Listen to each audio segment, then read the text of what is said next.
Town Wrestling. Please like, share, and subscribe. You know what to do. Everybody, welcome to a round of applause for TOONEY Town Wrestling and Marvin the Movie Monster, Marv the Monster. Shout them out. Guys, welcome to another very special edition of PWT PWT podcast. This is the holiday special. Your host, Phil Marks, is here, of course. Yeah, I don't got my dummy. Dummy, yeah. And I'm a couple beers deep.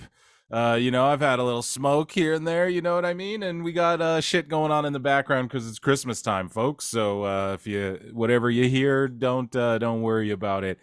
We got people romping and paraded around, and I said, you know what?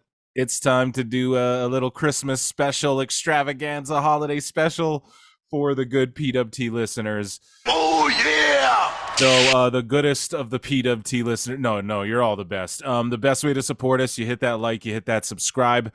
Make sure you check out TOONEY Town Wrestling on YouTube as well, and Marv the Monster. He's like a puppet who does fucking parodies, and he's a puppet in the wrestling space. Like, it doesn't get any cooler than that. So we got to shout out the patrons though: Reggie Rodriguez, Mark U the Mark, Ashley V, Russ Paxson, Chris Killis. Make sure everybody gets to www.patreon.com/prowrestletimes, and you can join the Patreon for 7 days free up until January 1st. So on January 1st, y'all can claim the 7 days and have it till the 8th, and maybe you guys will stick on there with us. There's hours of bonus content.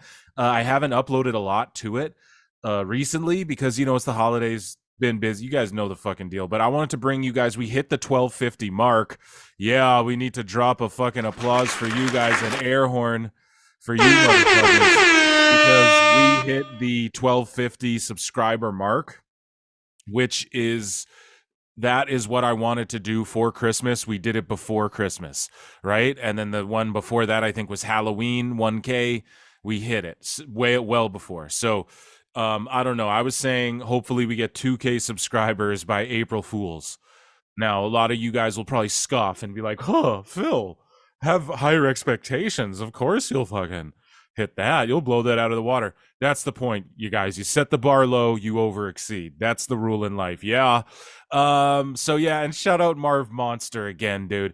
On this show, at Pro Wrestle Times everywhere that there's social media. So where do we start here? This show, I don't know how long it's going to go. It might be fucking 30 minutes. It might be an hour. I don't know. We're just going to talk about what's in my notes. The notes I've accumulated over the week. So, and I'm just going to go through my ex bookmarks, and I'm fucking drunk. I'm going to be honest. YouTube's cool with drunk, right? Of course. So we're drunk, and that's how it's going down. So, where do we start here? I got a bunch of stuff bookmarked in my X, and I've got stuff written in my notes. So someone stole the Slim Jim truck from LA. Dummy, yeah. So I don't know, dude. You must be a sophisticated chop shop to have the balls to pull that off, because I don't know how you're going to disperse of the parts or this Slim Jim truck without people knowing where it came from. You know what I mean? So, shout out those guys. I guess not really, but it's fucked. But I don't know. It's hot. Slim Jim's hot. WWE's hot. Yeah. I'll do that in a bit. So Mandy Rose might re-sign with WWE, and Shawn Michaels and the WWE are open to talk about it with her, and they're open to the negotiations. I think they're open to rehire. You guys got to understand that when Endeavor bought the UFC, they expanded the roster exponentially, like crazy exponentially. Okay, so these they don't care about like padding up the roster and stuff. I'm telling you this now. They're not gonna like give people more money like Tony Khan did, where he's giving indie guys like, $500,000 and shit. But they're going to keep on signing people, and they're going to look for people who are names, like anyone, because what Endeavor can do here is, like, with MMA, they were a big part of that CM Punk's fights, and with CM Punk fighting, that's like, oh my god, like they get however many, he's a draw, bro. They get however many extra pay-per-view buys, and that's why they invite him back and put him on the main cards above people whose skills exceed his exponentially. So, but the problem is what Vince McMahon said. Yeah, Vince McMahon said it back in the day. Should we buy the UFC? No, I can't control who wins. I can't control who loses and wins. So they know that, and they want it. They wish they could, but Dana White's not in the business of doing that. Now Dana will lie to you and gas you up and go, "Oh no, we don't do fucking freak show fights, and we don't do crazy fights like that," but they do. But my whole thing is they now with the WWE, they can do that. So I'm not saying like, oh, they're going to start influencer boxing the WWE up. But what they are going to do is they're going to be willing to sign a Jade Cargill or a Brian Pillman Jr. or a CM Punk back. They will bring a fucking Jim Cornette in. Don't be shocked. They would, even if it's for a one-off, they'd bring a Mandy Rose back, you know? And it's not like that whole OnlyFans thing. That seemed like some weird last-minute Vince McMahon. Because, like, you think Sean just, yeah, you're fired. No, like, Vince probably said some shit, and Sean's loyal to Vince, and yeah, man, that's the way I see that, because that was really, think about, like, Vince was gone, like right after that. And it seemed like a couple things that were happening were like, Vince, yeah, I'm on my way out, but I still want to let people know I have some swing around here. I got some pull. Let me just scrap this show. Yeah. So anyways, though, Mandy Rose, she might come back. Toxic Attraction, need her. Gigi and JC Jane have fallen off for me. Shout her out. Speaking of people coming back, Mercedes Moné, Sasha Banks demanding big money. Apparently more than Charlotte Flair. And now people are trashing, fuck Sasha, she thinks she could get more than Charlotte Flair. I mean, yeah, you guys got to understand, they're in the big business, they're in the big money moves, and they're giving people tour buses. They gave Charlotte a tour bus, and that's just it too. Sorry, I had to swig some beer.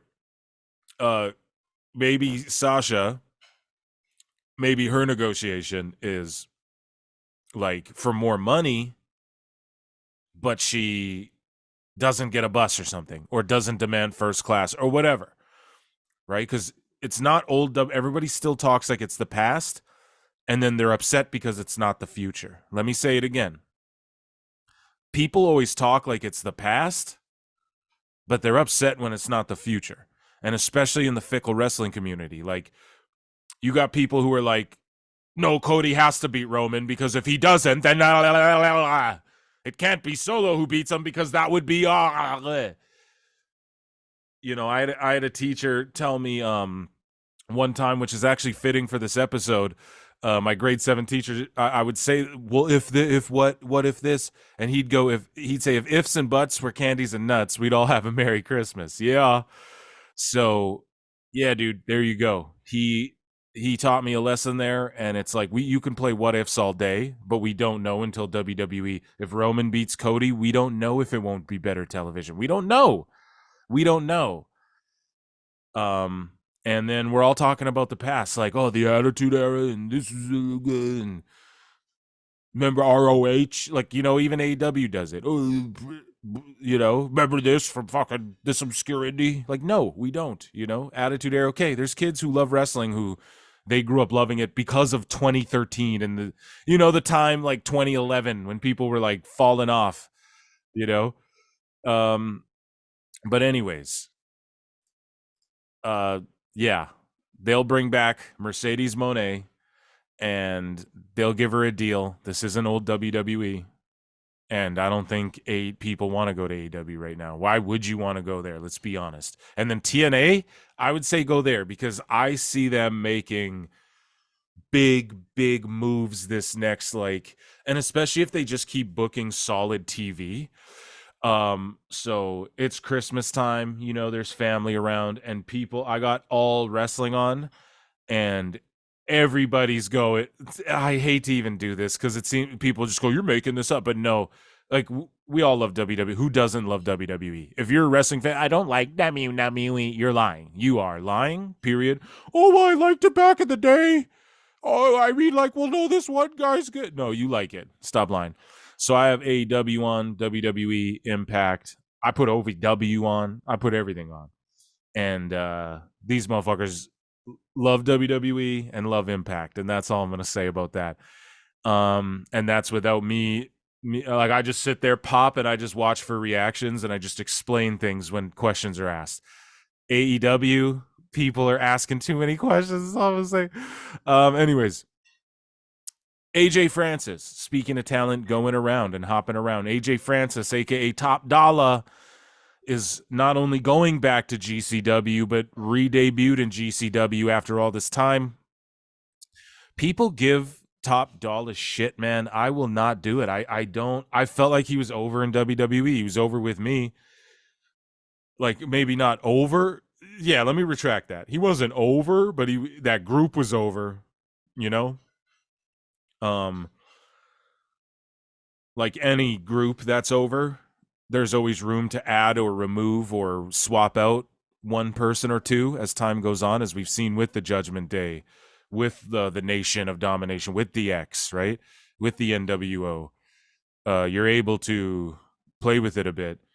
As far, not too much, but when it's over, you know, Kiss, let's take it outside of that. Any group that's right, Kiss, you can replace a couple singers, right? Like, or pardon me, not singers, a couple drummers and, you know, guitarists, right? But anyways, AJ Francis, he Top Dollar, he's in GCW. Shout him out. Shout him out. This new latest release of indie guys, or of guys who are now indie guys, rather, of WWE guys, rather. Sorry, I'm buzzing hard. So we're this is we're just having fun, baby. I might play this Tony the Snowman just in the middle of the shit. So this is good for the indies, bro. And now Matt Cardona's talking shit, calling people out, and calling out Mustafa Ali, transitioning. Mustafa Ali is going to GCW as well to face Gringo Loco in Chicago. And I'm just going to write what's in my notes here. He was well sought after for a long time and wanted by guys like Kenny Omega, etc. And he makes a big reveal debut in this really cool video where he's keeping his same name and he's keeping the gimmick that he was doing in NXT. So again, guys, shout out WWE for allowing Mustafa Ali. Now people are going to go, oh, now, I'm not saying they're going to let people keep their whole presentations, but Mace and Mansoor are keeping their regular names. As far as I've seen, Mansoor gets to use his name. That's his name. Mace was Mace, and he was Mace in Retribution. But Mace and Mansoor have kept their names, guys. So here's the other thing we got to talk about. But WWE doesn't. First off, they future endeavor their people so that there's a precedent. Like, oh shit, these motherfuckers are going to, like, Tony just silently lets people go, and Sean Ross Sapp has to tweet about it, which we'll talk about after this. So at least WWE futures endeavors them, and then they get the ability to, like, get some hype around there. Oh, what's their next move? I wonder what they're gonna do next. Their 90 days are up. They're in the news cycle. AEW just silently lets Sonny Kiss go, and then she's got to go complain, or he's got to go, I'm so sorry, but, you know, Sonny Kiss shouts you out. You know, I put you over every show. But they got to go complain on the fucking Big Swole's got to go complain on Twitter about fucking, you know, like Tony taking hits off her blunt and not reciprocating when she gets released. Like, and it seems like they're complaining, but no, they just silently, and Tony's got these lifetime NDAs. Like, you know, WWE, if Vince McMahon was giving people lifelong NDAs, now he was doing that to women. That's a whole other conversation. To the boys, right? These lifelong NDAs don't exist. This is how these guys get to go do shoot interviews and go do this and that. And it's crazy how Tony doesn't get buried for that, but he actually does. He gets buried by real conscious people who aren't rabid Wolverines that just, now there are those, but it's not as crazy, because this was a week where somebody said, yeah, I hope you're keeping tabs, because there was some death threats being thrown at Raj Giri, like wishing for his elimination and stuff. And that's just like, I've argued with Raj too, but you're taking it too. God, all he did was post the real Dynamite numbers, and he was getting psycho death threats and shit. So if WWE did this shit, people would be having fucking melties. But let's break it down. Now, AJ Francis isn't using Top Dollar. Now, I'm sure maybe they're not. Maybe I'm wrong here, but I'm just going out on a limb and saying AJ Francis is a guy who had a brand and did shit, who was known by his community and people in entertainment and business as AJ Francis, as the NFL player. And then he's Top Dollar in WWE. And then it's like when he leaves WWE, it's like he might as well use AJ Francis, because he was on the indies using AJ Francis, and he's known as a football player as AJ Francis. So that might be why he's not using Top Dollar, right? You have Matt Riddle is still being Matt Riddle. Now, WWE never, that's his real name. So that one, okay, that's a non-argument on my behalf or on anyone else's behalf, right? But Mustafa Ali, now, I think that's his real name, but he's using his whole ass, like, World Economic Forum, I'm a president, but I'm really actually not this guy, like, he's like the robotic president guy, vote for me. It's not like, the gimmick in the past with EC3 and MJF was like, vote for me, I will be your, and they're playing it like serious. Mustafa Ali's whole thing is like, I'm a good like, he's like the robot puppet politician, like, and I will do great, but watch, he's gonna heal and shit. I feel like, because like Gringo Loco's beloved, he's gonna heal on Gringo Loco, and I think he's gonna go on this. He's had this idea in his head that they haven't quite let him play out, and I think this sort of thing he's doing now, I don't know, he was doing it on television in NXT and on the main roster for a minute, so if he's doing it in the indies. So shout out WWE, another change. But anyways, Mustafa Ali, I felt like this was underwhelming. I'm not hating. Do what makes you happy. I wrote, but Impact or AEW would have probably pushed him to the moon, but he would have floundered in AEW. But in Impact, I could see him winning the world title there. And I wrote, this feels a little lackluster, but it's what's going to make him happy. And he's still doing the WWE gimmick. So if he beats Gringo Loco and he can get all of that flippy shit that he's had pent up out of his system, Mustafa Ali's only going to contribute tremendous things to the pro wrestling business, especially doing his WWE gimmick, bro. Like, it's crazy. It's crazy, and I think it's awesome. But I've been saying on the show forever, Mustafa Ali is the AEW devil. And I'm getting a phone call. All right, got a telephone call from some fam jam. So I don't know what the fuck I was ranting or raving about. I wrote, oh yeah, so Mustafa Ali I thought would be the AEW devil. I've been saying on the show, but I guess he's not. Because he's going to do the indie thing, or maybe he does do the indie thing and then shows up and says he's the devil. I don't know. I'm tired of the contract tampering. Everyone shut the fuck up, man. Everyone does that. It's pro wrestling. And they're all friends. Like, is it contract tampering if CM Punk called Cody Rhodes on the phone while dealing with the bullshit of the aid and going, what's up with the Bucks? I don't know. Is it? I don't know. But I think Jack Perry's definitely the AEW devil. And I think it's brilliant what Mustafa Ali's doing with the World Tour thing. Moving along. We're going to keep... Matt Riddle joins MLW. He's going to face Jacob Fatu. That's fucking awesome. That's super, super awesome. What else is going on in the news? In the hot news, Tanahashi is now the CEO. I think he's the president of New Japan Pro Wrestling. After the last guy stepped down, didn't step down. That sounds shameful. Just like a passing of the torch, I guess. And I wrote, good for him. Hopefully he can bring a resurgence to the company. Okada said that he and Tanahashi and others will carry New Japan into the future. So he probably won't go to WWE, which I've been saying on the show, you guys. I think they're teasing Okada. But maybe he will, because let's talk about this.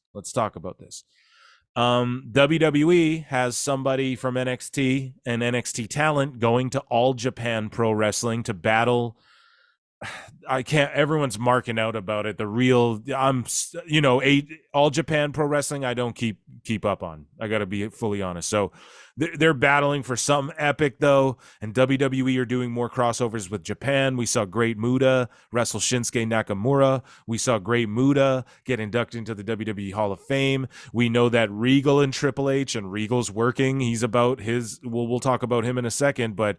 We'll talk about it right now. Fuck it. It's the Merry Christmas episode. Yeah. So William Regal is now free to come on TV right away. And furthermore, he is the reason Jushin Thunder Liger came and wrestled Tyler Breeze in NXT.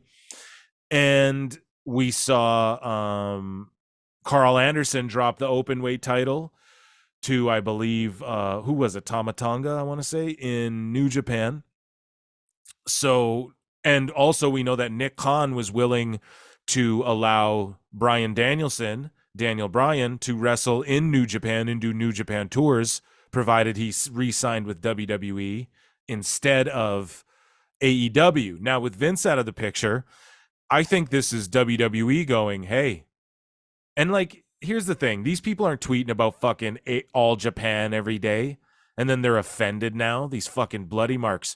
And so I think Triple H and Nick Khan and Shawn Michaels and them are down with saying, yeah, you guys want to go to Japan for a bit? Or, yeah, let's get some Japanese talent over here. So I could see an Okada showing up in the Royal Rumble. I could see an Okada doing a one-off at WrestleMania where they build it up for like a month or a few weeks, or they just do the surprise and see how it works. Like when the Hardy Boys just showed up. It's almost expected now at WWE. When The Undertaker just showed up. It's almost expected now. Like, who's going to just show up? And so Okada just showing up and fighting Gunther, win, lose, or draw. That could be great for business. And with the way, like, AEW's going, and people say it online, they're like, dude, AEW came in, sucked up all of New Japan's talent. New Japan, this is why I'm proud of Tanahashi, and I'm happy, because maybe he can take it in a direction where, dude, New Japan's falling on flat feet, dude. Their attendance is down. And I'm not shitting on them at all, but even like Stardom and all of these companies, they're not operating in Japan. Like, wrestling's kind of low at Japan. And if you don't like, everybody used to say, oh, WWE doesn't work with talent and they don't mention that. And now that they do, and now that they acknowledge the outside wrestling world while staying true to their sports entertainment aspect of their product, of their fucking art, what they do. And then now they are expanding out to these other countries and companies, etc. And you guys are fucking mad. This is what we wanted them to do for so long. But no, it's bad if it's WWE. Good if it's AEW. So Tony Khan basically ravished the New Japan and Impact rosters. Not ravished the rosters, but I don't know. He went on Impact commercials and was like burying them and shit. And then just like, oh yeah, we're done our deal. Like I just think I think he's just much more of a little billionaire's Richie Rich shit than people realize. I think that's what's starting to come over, or maybe a lot of people did realize that, and I've just been, I've just been like optimistic about it for far too long, But either way, I don't think Okada's going to WWE. But shout out New Japan, man, and I think and shout out All Japan, and I think we're going to see. I wrote Tony Khan and Eddie Kingston are probably crying over this, because do you guys remember when Claudio and Kingston dressed up like, who was it? Misawa and Takada or whatever, and then they redid their finish to their match and their match. I don't know. But speaking of Tony Khan fucking up and around, fucking up and around, jump, everybody jump. I'm in the Christmas spirit, guys. You guys know that I am. But speaking of people fucking up and around, so Tony Khan, let me flip through my Twittrix. So Tony Khan, okay, so this is, okay, Fightful, this is at Sean Ross Sapp. Shout out Sean Ross Sapp. Merry Christmas, bro.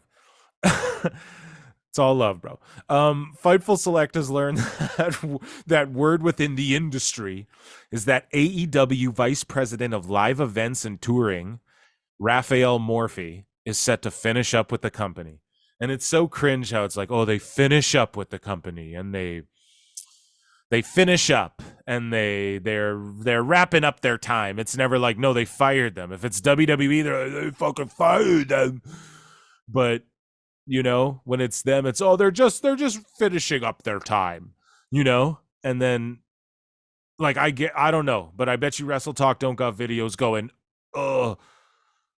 AEW Christmas firings. Maybe I'm wrong and they do, but typically, you know, you guys know what's up. So yeah, this guy, the guy doing live events and touring's done. So Tony's gonna blame this guy and fire him instead of him. So what's up? Tony's gonna bring in a new guy instead of just humble himself and run smaller buildings or something. Fucking crazy. But at least he's making drastic changes. We got to make drastic changes. But no offense, I brought this up before. But and shout out Will Washington. I've always enjoyed his Twitter. Like, I don't care. Like, and I don't care if people love. Like, he's never like loved on AEW and then made it a point to shit on Impact or WWE or anything, you know. But he does. We know why he got a job. He got his job. That's, you know. So we get it. We all get it here. We're smart folk here at PWT. But he's tweeting all this shit out about all of these great scenarios for the Blue League of the Continental Classic. If Moxley beats this guy, then there's a 5-way tie going into the Bubba. And then he lays out these 9 scenarios, and it's like, but none of these got anyone over. This tournament should have been focused on pushing 2 people to the moon, especially the first ever one. I'm not saying don't have a triple threat ever, but Tony's such a mark. He's got 5-way tie and 3 triple threats in the finals. And you guys, like, and then Mox is in there with Jay and fucking Swerve. And it's like, why didn't you just use this to build Jay and Swerve up to like almighty levels or push one of these guys? Like, what the fuck happened? It's going to be Kingston and Mox in the finals. And I already called it from the jump because Kingston isn't just going to lose all of his belts in the middle of this tournament and just, fuck, boys, I'm eliminated. I got to go now. I'm eliminated. Fuck, boys. Like, that's not going to happen. He's going to fight in the finals. Like, I called it. We already knew this. Such predictable nonsense bullshit. So instead of like going, Tony, it's you, they're firing the tour guy. oh my God. Dummy, yeah. So next up, now this is probably a good thing because I've been to AEW TV and I've been to an AEW events. They don't have fucking good merch. There's no merch. You don't even notice the merch. At WWE, it's like a focal point of everything. So per at Sean Ross Sapp, Merry Christmas, Sean. Merry Christmas. Fightful Select and at the Rajgiri. Shout out Rajgiri because him and I have disagreed in the past. We argue in the past. But you have people literally are under my comments going, but he's banned for the wrestling industry. It's like, bro, these people are saying he should be eliminated. These AEW fans. All he did was post the Dynamite ratings. Fucking sick weirdies, man. I'm way more on Raj's team than I'm not. So Fightful Select and Rajgiri have learned that as things stand, Chief Marketing and Merchandising Officer Dana Massey, a.k.a. Matt Jackson's wife, is set to finish up with AEW. Finish up. Oh, she's just finishing up. It means she got re-signed, didn't get re-signed, or was fired. It means they didn't offer her a contract, or she refused to re-sign, or she's fired. It's one of those 3 things, dude. It's so gross how they do this. It is so gross how they do this. But she's been there since the start of AEW. She's the wife of Matt Jackson of the Young Bucks. Their merch is non-existent. It fucking sucks, and I'm not taking shots, but Matt Cardona said something on a shoot interview with Chris Van Vliet. Shout out Chris Van Vliet, man. He makes some of the best content in wrestling, in the wrestling space. Anyways, Matt Cardona said, when I was in AEW, I had 2 matches and 3 T-shirts, right? And that he didn't say that about the Bucks or pardon me, Mrs. Massey here. He said that about just how he didn't get AEW type shit. You know, he's like, I don't know why they didn't call me back. I was there for 2 matches, had 3 shirts made under them. So it's when people make the t-shirt company jokes, it's a bit of that. It always has been a little bit. And maybe she's cool at coming up with designs, but they don't sell masks for the fucking, they're just not a WWE competition, dude. And that's fine. But it's just fuck that Tony Khan when he's confronted with that notion, or he has to admit to that notion. It's never his fault. He either plays the victim or he's talking shit. That's what he does, dude. He plays the victim or he talks shit. It's crazy. It's fucking crazy. So they're fired. I wish them all Merry Christmases. That's shitty that they're all fired. To be honest, before right at Christmas time. And again, if like Vince and them, they get attacked when they release people. Tony Khan's letting people go at Christmas time. No one says a fucking peep. So it just shows you what's going on with all of that shit. Moving along. So speaking of people not being allowed to do shit, I guess Fightful Select was also told that direction for Samantha Irvin was to no longer do the special Chelsea Green entrance, and it came from a higher up in WWE. People are freaking out about it. Shut the fuck up, dude. That's very okay. When I don't mind it, but here's what people got to understand is that AEW isn't the sports-based wrestling. It's not that. WWE is the sports-based wrestling. If you guys haven't noticed the shift that's been happening, especially under Endeavor TKO. Excuse me. TKO stands for technical knockout, for those of you who don't know. I'm sure you all do, but, we're all dummies here. Yeah, here, I'll hit one time. Dummy, yeah. They're moving into the more sports-based. They're merged with UFC, bro, which is the ultimate purest sport on earth. Two guys. I've said it all the time. In MMA, dude, it's two guys barefoot. You're in your underwear, and you both got 4-ounce gloves on. In boxing, there's different weights to the gloves depending who you fight. They'll say, oh, you have to ban horsehair gloves and can only use these kind of gloves. People can wear boots, small ankle, high socks. These are things that, shoes with little pivot curvatures around the balls of your feet and stuff. These are all things that enhance performance, right? In hockey, you can sharpen your blade. You can have a duller blade depending on your skate style. Your stick can be a stiffer or have a better whip flex. The curve of your stick. This all in baseball. You can have a glove. You can wear a different glove that kind of stick that has a stick to it, or you can just do it the old-fashioned way. You can wear sunglasses. These are things that enhance performance. MMA is just raw, barefoot, gitchies, and 4-ounce gloves, and you just see who the best is. WWE is more in that. Obviously, it's sports entertainment, but they're leaning into the sports aspect. If you guys can't tell already, it's been that way. And AEW is the super indie shit.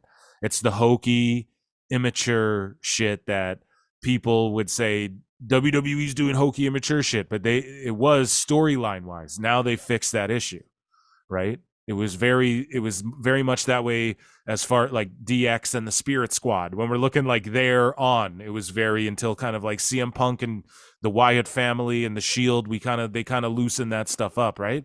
But now it's very big fight feel and big matches and titles are important and here's our divisions. All of these aspects that's sports shit. AEW doesn't do that. You don't know who's in what division. People make random trios, random people. Most of their tag champs have been random pairings and not real teams. They have a million real teams. You have guys who are giant 300-pound monsters fighting guys who are 120 fucking pounds and being taken to the limit. You got guys that's not sports based, man. WWE keeps it sports based. So when bringing it back to Samantha Irvin, when she does the Chelsea Green, we all love it. I pop when she would do Massé and Mansois, that shit, dude. We would all pop for that. 100%. I would too. But that is a little hokey. That's when Justin Roberts is and Orange Cassidy weighing in at whatever, fighting out of wherever. It's just goofy, bro. So I get why they told her to stop doing it. Bunch of people are mad. That's fucking bullshit. Screw you, Kevin Dunn. We know it was you. Man, I don't think I think Kevin Dunn's more of a guy to go like, no, yeah, do the Chelsea Green. That's entertainment. You know, like he's more of a guy to do that. It's entertainment. We don't know wrestling. You know, like this is more wrestling. Like, no, don't be a goober and fucking say their names like they're about to kick somebody's fucking ass. You know? So everybody's got to calm the fuck down about that. 100%. That's my thoughts on that. What else do we got here? The PWT Awards, which we're about to announce. I'm not doing it on January 1st. The WWE did the Nightmare Before Christmas. I'm not gonna go over that. Raj Giri getting death threats. I'm not gonna go over that. But I will talk about this. So because I just got people incensed and crazy with this. But it's gotta be talked about. So at Miss Kate Fabe, Mary Kate Miss, she's Kate whatever from Fightful. Now, God, she is probably, again, I'm not trying to take, it's the holidays, folks, but she just has some of the worst fucking takes ever, to where it's like, I don't think if she's a wrestling fan, she's either like one of these people who is a wrestling fan now because she could get a job in wrestling and like writing for wrestling because she couldn't write anywhere else, which is what I suspect, or it's just one of these people is just like is a casual, a very, I don't know, I don't want to make assumptions, but it's just her shit is, now everybody can have their own opinions, right? But when you work for Fightful, that a lot of times, yes, they have opinion pieces, that's cool, but they're also presented as like the end all be all for news and shit. So I say, I've said it before on the show, pick a fucking lane. Either you guys are all reporting news and you have one person who's like your established opinion piece person, and then you do your opinions and shit over on your podcasts and stuff. And like, you got to pick a fucking lane to me. There's always been the op-ed piece though. So I'm not mad at people having opinions. That's not it. But it's just the way that they attack. So, okay, we had Edge. So listen to this tweet first off. And this is in regards to, on NXT, Ridge Holland begged Ilya Dragunov for a title match, got the title match, dropped Ilya on his fucking head. And then, but it was work. It's a work angle. And Ilya is playing like he broke his neck. You know, Ridge is the guy who dropped Big E on his neck and broke Big E's neck, like for a shoot. So and so it's an injury angle, first and foremost, guys. Okay, it's an injury angle. It's been done since the beginning of time of fucking pro wrestling. It's the oldest angle in the book. Back in the day, motherfuckers would break someone's neck and go, I'm glad I broke your neck, you motherfucker, you know? And that's how you'd get heat. Now, do you not think, well, we'll get into this, but what Miss Kate Fabe, shout her out, Merry Christmas, what she tweeted out was wildly tone deaf ending even for NXT. So like, think about just that. And she goes, atrocious. So she goes, wildly tone deaf ending even for NXT. Atrocious. Wildly tone deaf ending even for NXT. Like, NXT has a history of tone deaf endings. Why? Because they did the Braun Breaker head smash. So when Edge ends Collision by concertoing a fucking 18-year-old kid and he's sitting there twitching in front of his mother, that's not tone deaf. When we have exploding super boot finishes and fucking people's being stabbed in the head with fucking screwdrivers to end AEW, people being slammed on bed and nails, people being attacked with beer bottles by devils and shit. That's all good, but this is tone deaf even for NXT. That's like one of the most chill, easy to digest wrestling shows other than Two Angles here, which are sports-based. Injury is sports-based, dude. And she writes, so wildly tone deaf ending even for NXT. Atrocious. An injury angle's atrocious. Do you guys really think WWE didn't talk to Big E on the phone since this all happened? You don't think Ridge and Big E haven't talked? Like, these people act like everything's like AEW, where we're in cliques and we're not friends.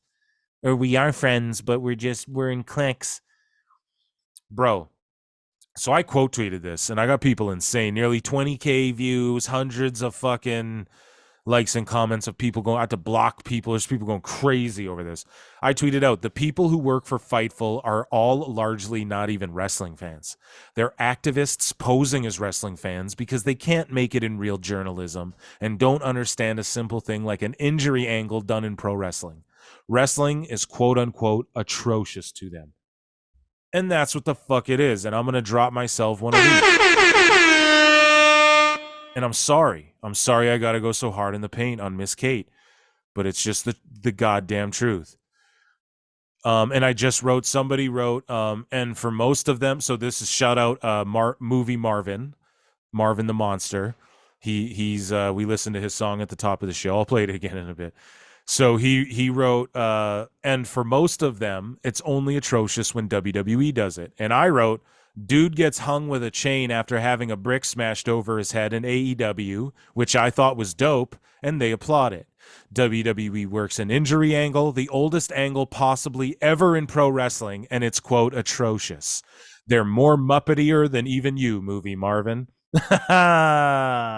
It's so true. And that's the truth, dude. AEW does the match with Swerve, which I liked, where they drink blood, smash a brick, and hang a guy with a fucking chain. And that's all great. And, oh, he's so over, but that's not atrocious. But a fucking injury angle that was clearly a work is atrocious. Dummies. Yeah. Dummy. Yeah. Oh my God. Guys, it's Christmas. I don't want to spend too much time going at fucking people, even though I don't want to do all that. So should we get into the let's read the list of names who are, well, no, we talked about it in the releases, but a bunch of people are going to be able to wrestle right away. You know, Dana Brooke, Dolph Ziggler, Rick Boog, Shelton Benjamin, Dabo Kato, Elias, Quincy Elliott. They're all Riddick Moss, Shanky, Aaliyah, they're all able to wrestle different places. I say send Aaliyah. I think she was in TNA, but send her back in to TNA because that's the way to fucking go. And I maintain TNA and WWE will get a working relationship going. Guys, let's look here. Let's see. Let's do this brutal. Okay, so I got a couple more fucking notes. I want to talk about SmackDown. I don't even want to talk about it. Just, it was a holiday episode. I'm just marking out seeing Nick Aldis on screen with Roman Reigns and fucking, and LA Knight too. I'm just marking out seeing those two guys together with Randy Orton, with Roman Reigns, with, you know, and Roman and Aldis did some great shit. It was great, pal. Dude, that's the other thing. We started the fucking, it's great. We started that here on prowrestletimes, folks, and now everyone's doing it. Jim Cornette, everyone's caught on to it. It's great. Dude, I did that 8 months ago on the AEW All Access review, 10 minutes of Tony Khan. Check it out on at prowrestletimes on YouTube, at ProWrestleClips as well. 10 minutes of Tony Khan. It's on there. And that's where we started the it's great joke. We've been doing it ever since. And everyone's doing it now, so shout out PWT boys, because that is what the fuck. We've got ladies in the Discord. It's crazy, you know. A lot of these wrestling shows, people are like, it's all dudes and shit. We actually have girls who fuck with us, so that's pretty cool. Anyways, though, I just can't help but see Nick Aldis interacting with these guys, and it's so great to see. And it's just such a good time in wrestling. In the wrestling world, man, and especially for WWE, they're white hot, and Nick Aldis fits right in, and he's not taking no shit from Roman, nah. And that's what we like to see. And so, okay, we have the PWT awards to get into, folks. But before I get into those, I want to talk about Iron Claw. Before the Iron Claw as well, I just stumbled across. I bookmarked this. Here's Eric Bischoff going off on Tony Khan, and this is the realest shit possibly ever spoke. It's the realest shit I ever wrote. So yeah, let's hear Eric Bischoff, because damn, it's my favorite wrestling pod, I think, is 83 Weeks. It offers great insight, two people who oppose opinions. It's a guy like Conrad Thompson, who I love, he's like a money mark kind of guy, you know, not a money mark, but he's married into the family. He's a big wrestling fan. He's a smart like me, and he fucking spends his hard-earned dollars like me on goddamn wrestling. Yeah. And then you got Eric Bischoff, who was like a guy who did it in the not only the TV, the pro wrestling space, but TV as well. He's produced a bunch of reality shows and movies and shit, so he knows what's up. And he's a guy who really did compete with Vince, so was convinced he was going to have WWF put out of business. So let's listen to Eric Bischoff just take down Tony Khan for 3 minutes. And again, we said we're going to stop. New Year's resolution. We're going to compare every show. I'm going to try and compare Impact to AEW every show. And no, it's no longer WWE. It's WWE standing alone on its own mountaintop. Stupid. It's childish. Quit talking about WWE. You're not a competitor. I don't care how you spin it, turn it. You're competing for contract. What? Bullshit.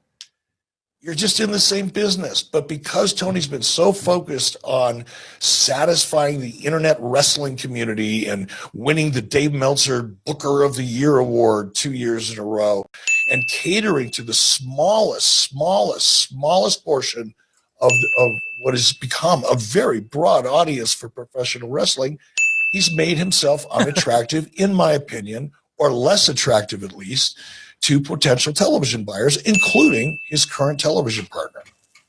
It all comes down to math. It was like a year ago, 2 years ago, Dave Meltzer and the rest of his idiots and people like him. Oh no, AEW is going to triple their licensing fees. Look at their ratings based on the NHL. Are you fucking kidding me? Is there anything that reflects a lack of understanding, experience, and knowledge? Okay, ignorance. Then somebody like Dave Meltzer extrapolating potential licensing fees based on a comparison that is silly and childish. It's incredible. The blood, the types of content. How many times have you heard me say over the last 2 years, this is ridiculous. The blood, the excessive amount of blood and shit sticking out of people's forehead and fucking pizza cutters in front of a Pizza Hut. All that stuff is like a death by 1,000 cuts, no pun intended. Nothing off advertisers. Why is AEW even vulnerable at this point? Because they haven't grown their audience, because they've got a television product that advertisers do not want to be seen in. Therefore, it's remnant excess inventory. They're doing make goods with their commercial inventory because they can't sell it. And when you can't sell your commercial inventory, as I've said on the show so many times, I get sick of hearing myself say it. If you can't sell the commercial inventory inside of your show, I don't give a flying fuck how many viewers you get. It's a black hole in terms of advertising. And that's where they're at. And now you've got Warner Brothers Discovery, who I believe made a play to acquire WWE. When that opportunity availed itself a little over a year ago or whatever it was. They made their move then. They showed their interest in a long-term then. And if Warner Brothers Discovery is interested in sports entertainment and wrestling on their network long term, where are you going to look? At what you've seen happen over the last year or at WWE? That's where they're at. Now, we don't know. It may never happen. This thing may all be a smokescreen. But if it happens, anybody that wants to know why it happened just needs to listen to the last 2 years of this show. Eric Bischoff, man, he just laid it down. And yeah, Warner Bros. Were looking at it, and we talked about it on the last show. They're revamping their whole movie, DC, comic book, everything. We're going to see big layoffs, and they would easily, in 2 minutes... Dude, they shelved that whole Batgirl movie. They just shelved it and wrote it off on taxes. You don't think that they'll sell their chunk of AEW that they own and sign WWE for more money? You don't think they'll do that? You're fucking crazy. Eric Bischoff just laid down the law.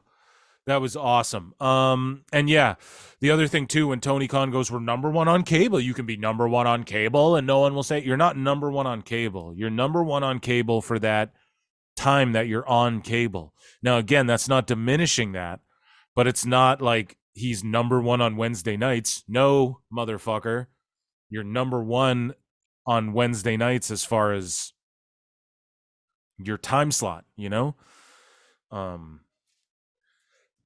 Excuse me. So he just, it's a little crazy, but yeah, Merry Christmas, Tony Khan and the Khan family. Merry Christmas, everyone who works at AEW, for real. We're not hating. I'm gonna honestly try and be more positive about it. It's just hard because we want it to be great, and that's what people don't realize about Bischoff. He says it too. He's like, we want it to be great.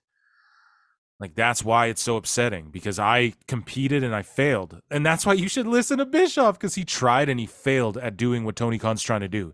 He almost did it, and then he came so close and failed. Right?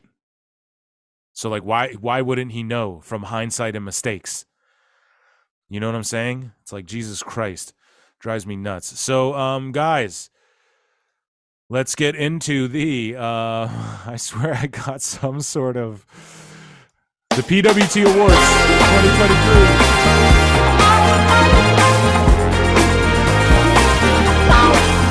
Oh, yeah.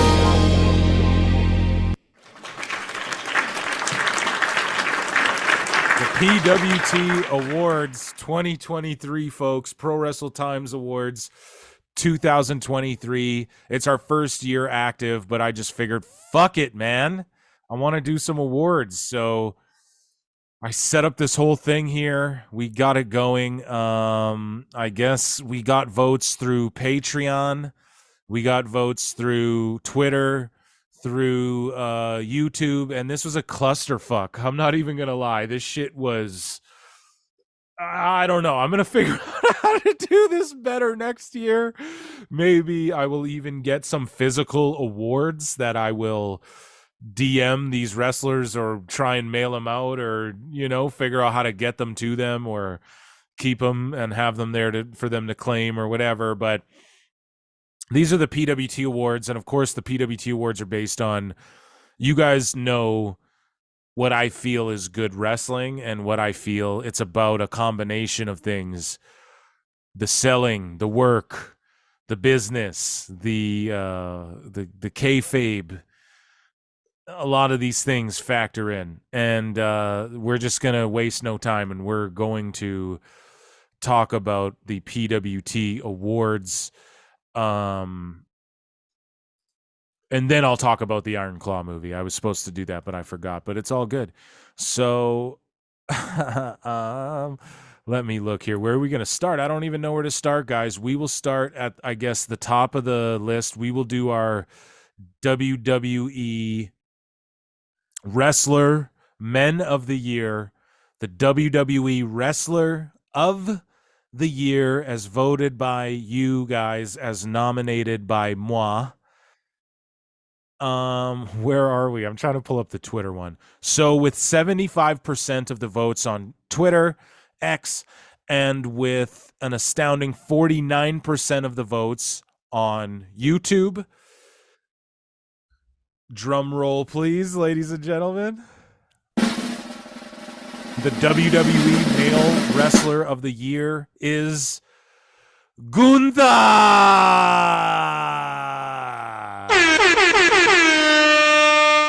Gunther gets the Male Wrestler of the Year in WWE. What can we say? The longest reigning Intercontinental Champion of all time. He beat out Roman Reigns. Not surprising. He's made big money matches out of doing shit with Chad Gable and The Miz, and he continues to reign, and he's brought prestige back to that title, and he calls it the Intercontinental Heavyweight Championship against Sports Based, and we know that Ludwig Kaiser and these people are about to pop off as well, and so shout out Gunther. You deserve it. You deserve it like no other. Guys, the AEW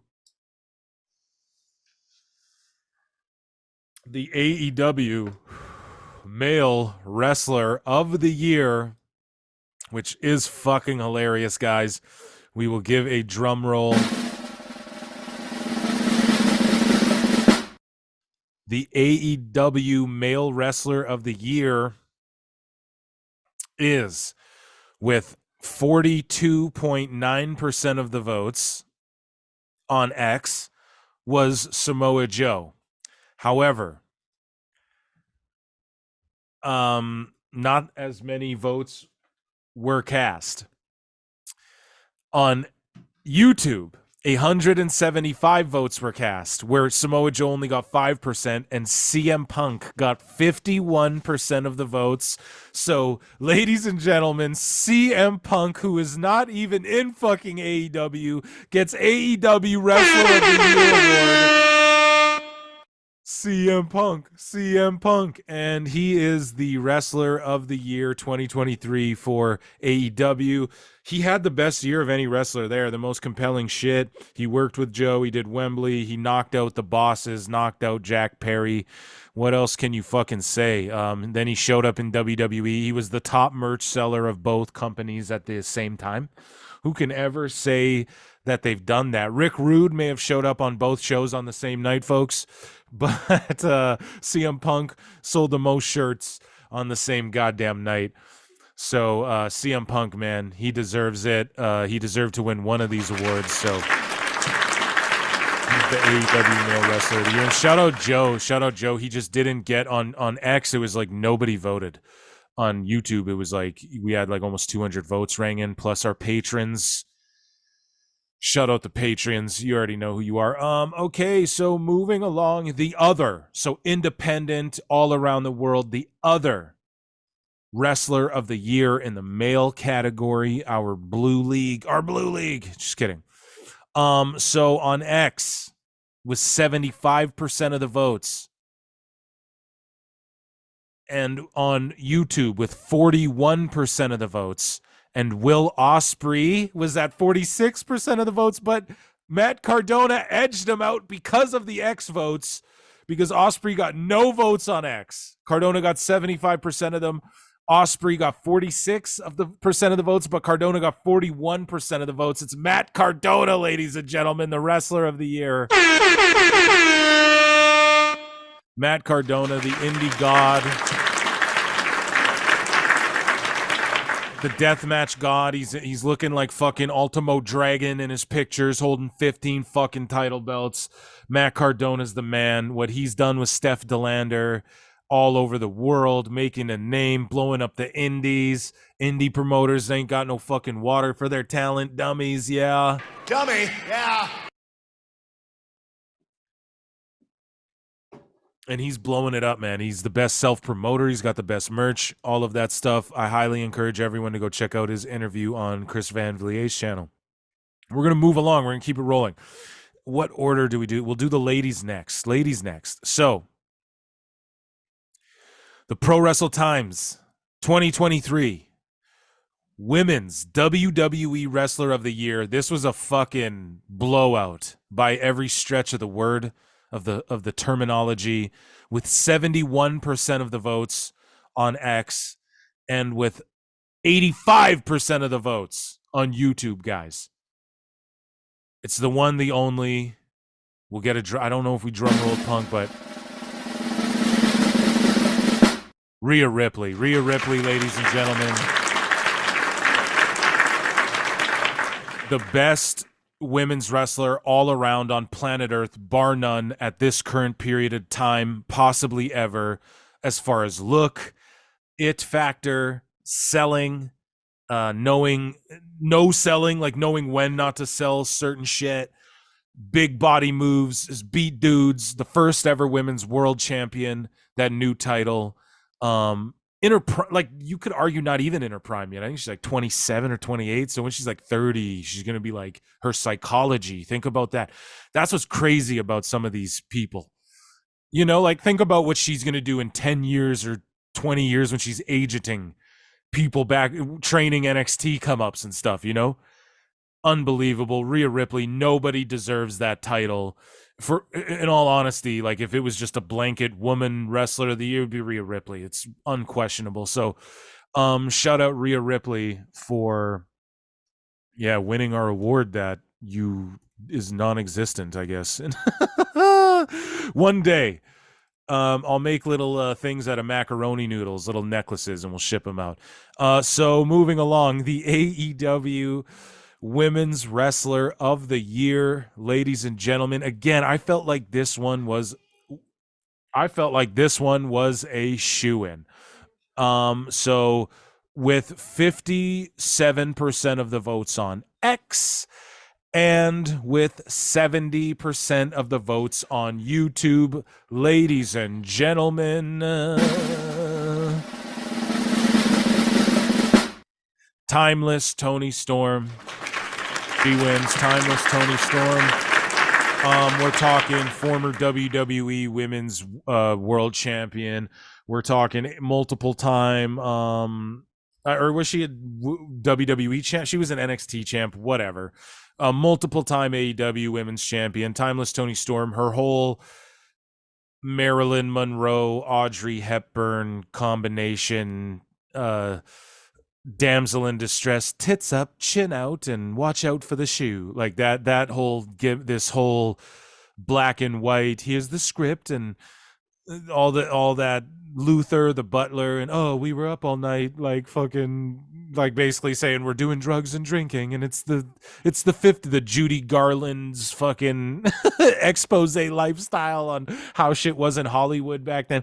This whole character development, it's all great, and you guys know that. And yeah, I don't know. We've said it before. You look at the ratings, and Toni Storm dancing in black and white, doing silly shit is more compelling TV than their world title picture half the time. So Toni Storm deserves that award. The PWT Awards, the award for other, so indie, Japan, blah, blah, blah. You guys know it. The other wrestler of the year. I should have said the other nominees, you know. I feel that's a little disrespectful that I didn't say who the other nominees here were, pardon me, but fuck it. So on X, we had a three-way tie, literally 33 1/3% of people voted for Trinity, Mickie James, and Steph DeLander. Okay. Over on YouTube, though, almost half of the votes, 47% of the votes, went to none other than Impact's own Trinity Fatu. Trinity. And I'm sorry, she brings a super. I know some people are, and I voted. I really wanted Steph DeLander to win this. I feel like she's a breakout star, but it's just that she's mostly a heater. Steph DeLander's on the outside of the ring more than she's in it, and she is. One day she will be like one of the biggest stars in this business. As of now, though, Trinity is currently one of the biggest stars in this professional wrestling women's business, whether you like it or not. And she'll be back in WWE one day, I think, after this Knockouts title run. I think she'll run with that belt, but she's going to put the division on her back, and she has been. And her match, she gets it, and she knows how to be the ultimate baby face. And I can't remember if she's really been heel in WWE, but to me, she's like a Ricky Dragon. You just keep her face the whole time. And she gets it. She has the look. She looks like a superstar. She adds validity. She's a former women's champion. I don't know, man. She's good for the business. She's good for Impact Wrestling. She deserves this. Moving along, guys. Moving along. We have like one more chunk of category here. The WWE Tag Team of the Year. Damn, this was a good poll, man. You know, this is one where this was tough. So people had a hard time hashing this out. So over on X, the Judgment Day, Damian Priest and Finn Balor received 45% of the votes, with Kevin Owens and Sami Zayn receiving 36% of the votes, right? Over on YouTube, we had the Judgment Day, Damian Priest and Finn Balor receiving 33% of the votes, with the Usos, Jimmy and Jay, receiving 36% of the votes, and then Zayn and Owens getting 22% of the votes. So, you guys, I'm no mathematician, but overall, with 33% of the votes over on YouTube and with 45.5% of the votes over on X, the Judgment Day, Damian Priest and Finn Balor win the PWT. I didn't give a drum roll. We'll give it to him with the applause. And the dummy, yeah. Dummy, yeah. The Judgment Day, man, Balor and Priest, they win the PWT award for Tag Team of the Year. And what can you say? Multiple time winners of the titles, if I'm not mistaken, didn't they knock off the Usos? And then plus they knocked off Cody and Jay. Let's look at the list here, right? It's like they beat all of the, or no, pardon me. Owens and Zayn beat the Usos, and then the Judgment Day beat Owens and Zayn, and then the Judgment Day beat Jay and Cody. So they pretty much, they're the guys, right? It just makes MMA math, as they call it, pro wrestling math or whatever, as they call it. So shout them out, man. They deserve it. Judgment Day's white hot too, And I think Jey Uso was the only person nominated twice in the same category as well. So shout him out. Moving along, the AEW. The AEW Tag Team of the Year. Ladies and gentlemen. Let me pull it up on both of these. So this was a wash. This one received both 69% of the votes on X, and of course 69% of the votes as well on YouTube. There's only one answer. Dax Harwood and Cash Wheeler, FTR. Congratulations to these guys. Now,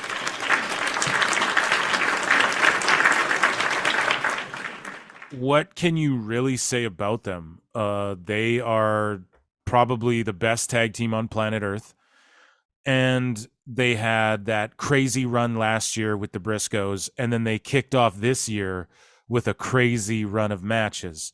We know that the Bucks sabotaged what could have been, what would have been, what should have been. But, I mean, they still managed, and even when they were like six-manning with Punk and doing that whole thing, they were tremendous. And yeah, they're 7-star FTR. They've won the NXT tag titles, the ROH tag titles, the New Japan tag titles, the WWE tag titles, the Raw ones, the SmackDown ones, the NXT, the AEW. They've won it all. And I think I would love to see them win the NWA tag titles. Just fucking win them and drop them and then go back to WWE once your contracts is up. So shout out FTR for winning that award. You know how much I love these guys. So moving along to our final award of the year, the other independent New Japan deathmatch, blah, blah, blah, blah, the other tag team of the year. Let's get YouTube pulled up here.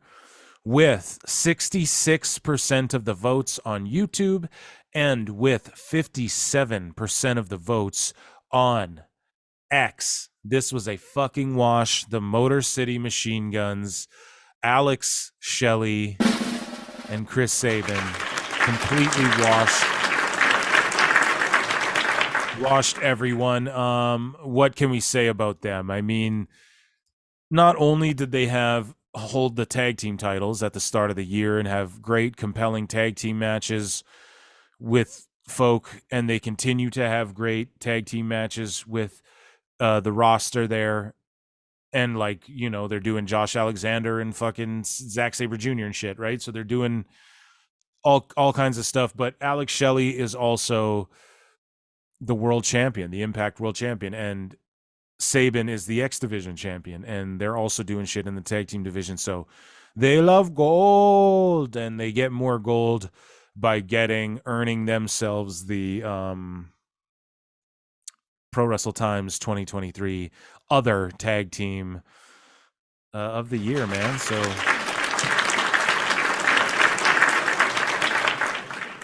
that was our stuff of the year. I told you guys I was going to talk about the Iron Claw, and I didn't. Listen, we'll do it right now. Well, I'm going to talk about it right now. So the Iron Claw movie, let me talk about it. I saw it. So I don't know, in America and most places, they got it on Friday. Where I live at, special, I don't know why, but where I live at, I can go see them the night before it always debuts. If you go check it out at night, you can see these flicks the night before the actual debut day.